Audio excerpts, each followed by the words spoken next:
I bet you would never think that you would hear a realtor say that Zillow is always right. And I'm going to tell you why Zillow is always right. Zestimates are accurate. Right after this.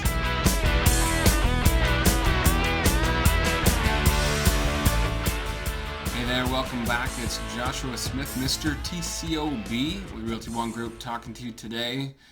And today we're going to tackle why Zestimates are always right. When it comes to evaluating a home and figuring out exactly what it's worth, what we should list it for, what we should go on market for, there's a lot of factors that go into play. And when it comes to Zillow, they use a very black and white method.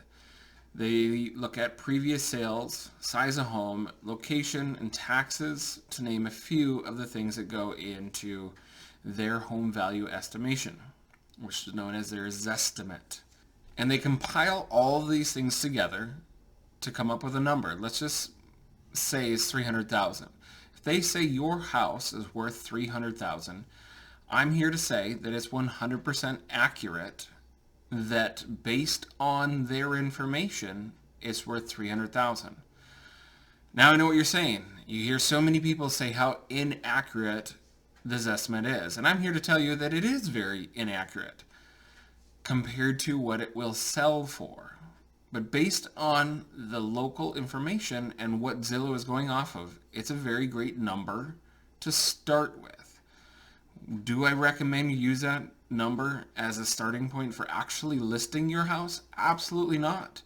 Here in the Phoenix area, to get within 5% of the sales price, Zillow estimates that it's 44% of its estimates are within 5%. 44%? That's a huge margin of error for within 5%. To give you an example, the average sale price right now of a home in Phoenix is $430,000. That means they're $21,000 off. $21,515 to be exact, off of the sales price. I'm sorry, but I don't want to walk away from $21,000 on a price of a home. Not going to happen.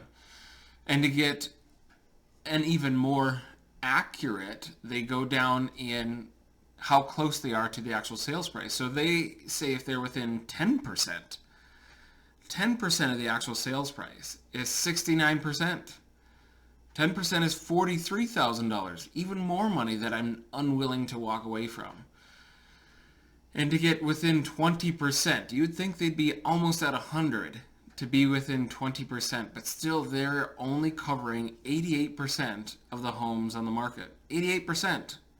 You're telling me that they're $86,000 off on 12%?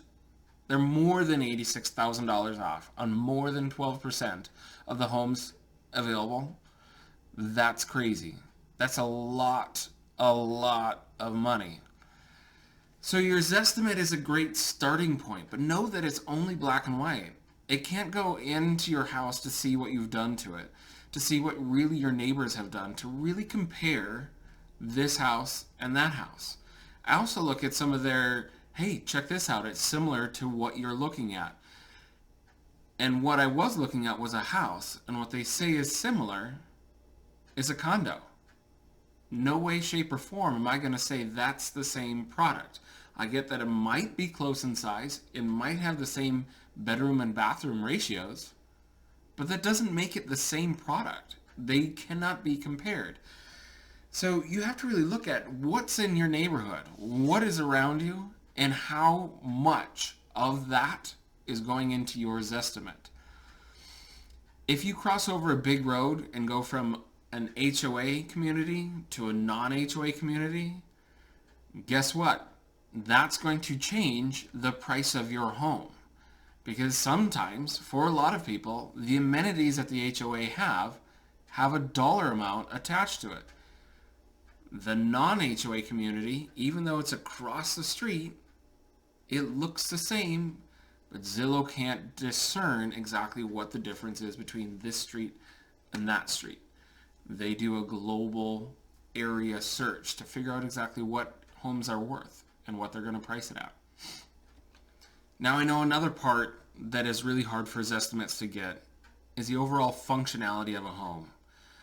I've gone into some homes that are 1,500 square feet and they feel more like 1,800 square feet. And I've gone on the exact opposite. You go into an 1,800 square foot home that's laid out horrible and they have all the room and all the wrong spaces, that it doesn't feel right, it doesn't function well. So even though it's a bigger home, the value for a lot of people isn't as high because it's a poorly laid out home. That hurts the value of the home. And there are a lot of different things that will hurt the value of the home that Zestimates will never be able to get. For example, if you go to a home and the next door neighbors have 15 cars in the driveway, guess what? Your home is going to go down in value because of your neighbor. It's not going to sell for as much. Zillow's not going to be able to see that. It's not going to be able to figure out what the neighborhood looks like and how your home specifically compares to that neighborhood. Just can't. The smell of a home can often change how people feel about it also. I had a listing a few years ago and there was a dog smell. Guess what? Dogs live there. And for some buyers, that wasn't going to work for them. And so if they had to buy that house, it was the last one available, guess what? They're not going to offer nearly as much because they don't like that smell. But that doesn't show up on his estimate.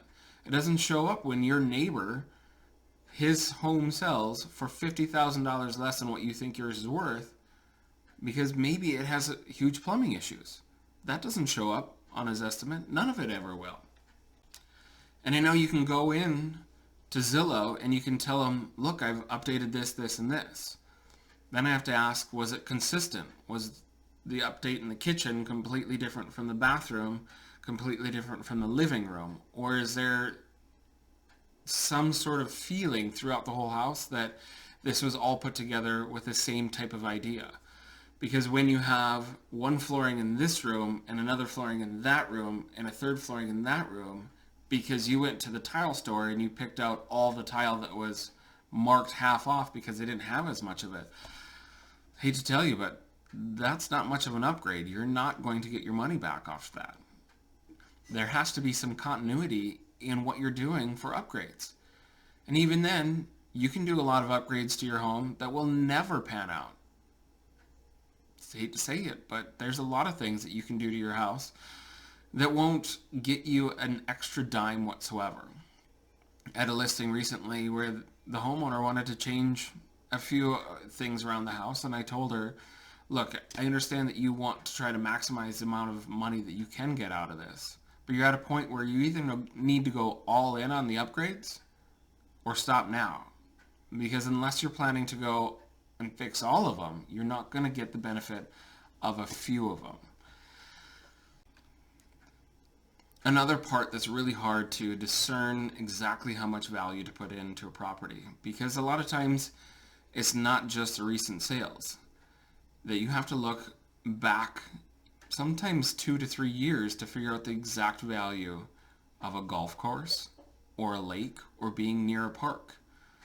Those are rare things that people do associate with added value.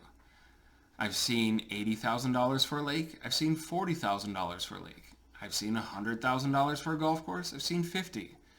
It really depends on the neighborhood, the overall price of the homes, and the quality of the lake or the quality of the golf course or park. Those things are also really difficult to take into account when you're talking as estimate. They can't see any of those things either. So how do you expect them to accurately put that into the number of what your home is worth?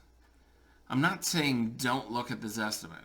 By all means, look at it. It's a great way to measure how fast your appreciation or depreciation is going in your neighborhood. But know that it's an average. It's an average for that particular area. How much is your home average or like everything else? And how much is it different? If you have one of the nicer homes in the neighborhood, guess what? You're going to be well above that Zestimate. My current Zestimate on my house is $355,000 or something like that. I wouldn't list it for that. No way, shape, or form. Based on what's selling in my neighborhood, it'd be closer to 440. And I get it. I'll get that all day long. But Zillow says it's worth almost $100,000 less. They don't know what's in my house. They don't know what I've done to it. Even the appraiser agrees with me more than Zillow. Bringing it back around, you could get an appraisal on your house and figure out a good, accurate number on what your house is worth. You can go on to Redfin, Zillow, realtor.com, all these different things, but they're all an automated system. There's nothing going to be more accurate than having a realtor come in and figure out the exact value of your home to make the adjustments for the neighborhood, the amenities, and what buyers are actually looking for. Tell you what, when I go out looking for a home with buyers, I listen to what they say, what they're paying attention to. Sometimes it surprises me what people point out. But that's not going to happen in any other way that you can get a number for the value of your house. Appraisers don't go talk to buyers. They don't go talk to sellers. They just show up. They give an evaluation of the home, and they usually send it off to the bank because they're there to represent the bank. Nobody else. Zillow, Redfin, whatever, they're using black and white data, which a home sale is not in black and white. There's a lot of emotion that goes into a home sale that does change the value of the number based on what buyers and sellers are looking for. If you want a more accurate, no strings attached, comparative market analysis, I'm your guy. I love crunching numbers. I love figuring out what I think a home will sell for. I'm usually within 1% of the actual sale price. That's what I do. I'm Joshua Smith, MrTCOB. If you have any questions, feel free to give me a call. I would love to run the numbers on your house too. Thanks for watching.